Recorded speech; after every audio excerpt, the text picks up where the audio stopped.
Hey guys, my name is Ed. I'm 80 years old and I have a spinal cord injury. And these are my get-around sticks. I use them when I travel, and that's what I want to talk to you about. I want to talk to you about how to improve your life as a partially or whatever disabled person, some level, and how to make things work and go in your favor more often than not. With a little planning, a little sense of adventure, and a desire to be stronger and happier. Especially at my age, or our age, I'll presume that some of you are clearly going to be in my age group. So the reason why I'm doing this is that, to improve things for friends and family that need some inspiration occasionally. I just returned from a almost month-long trip to England by myself, without my wheelchair, which I use frequently, probably far too often. Just these sticks and my two legs powering me around town. And of course, an occasional helpful hand from the odd cabbie and subway tube service there.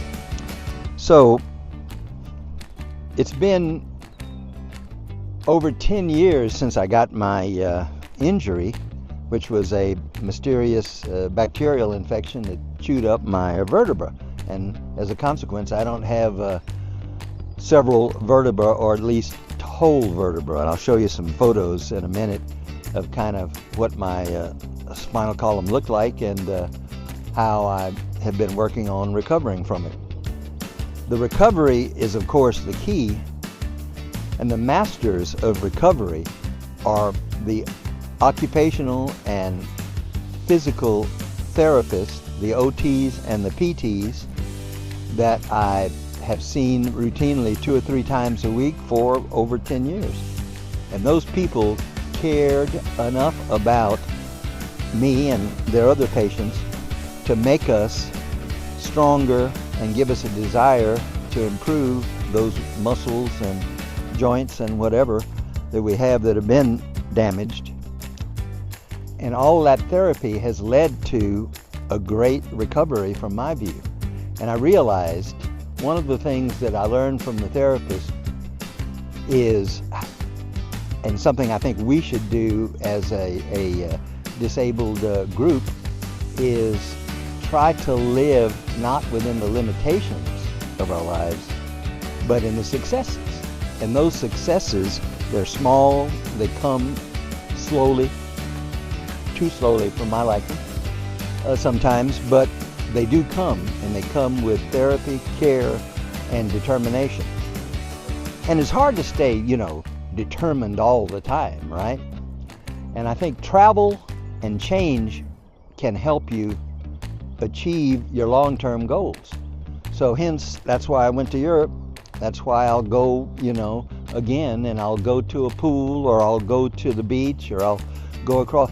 You can travel anywhere. So if you're sitting in your house staring at the TV, which is not terribly helpful most of the time, get up. Roll out the door. Go across the street if that's as far as you feel comfortable. Go to something to look at. Go to a mall. That's where I see people. I used to see people tapping around malls all the time. Well, in certain parts of the country, that's the only place you can go and exercise, or at least get some movement without damaging your health otherwise. But yeah, it doesn't have to be across the sea. It can be across town. Think about that as an opportunity to pursue. I want to tell you also a sort of underlying reason why I went to England in particular, and went to this guy's display in a museum in particular, is because about 4,500 years ago, a man died in south central England on the Salisbury Plain and was buried with incredible wealth, with incredible items.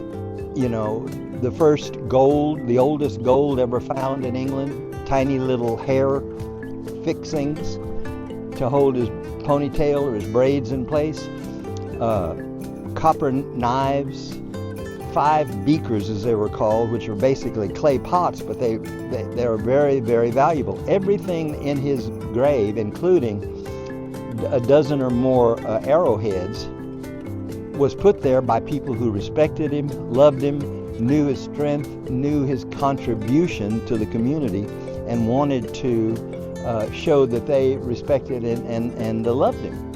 And so this man was known as the Amesbury Archer because of all of the archery gear in his grave. But not only was he an archer, he was disabled. He was disabled. He had no left kneecap. His left leg, the tibia, the big bone in the lower leg, was completely shrunk because it didn't carry any weight. And with no kneecap, he couldn't really walk. And here's the crazy thing. The man was born more than 1,000 miles east of where he was buried. He was born in the Alps in central Eastern Europe, and somehow traveled to England with only one functioning leg, and lived a productive life, so productive that he was buried with all of that wealth to indicate his value. Any of us can go the same way and do the same things in our own way to improve our lives and the people around us. So keep on tapping, rolling, and strolling along. Bye.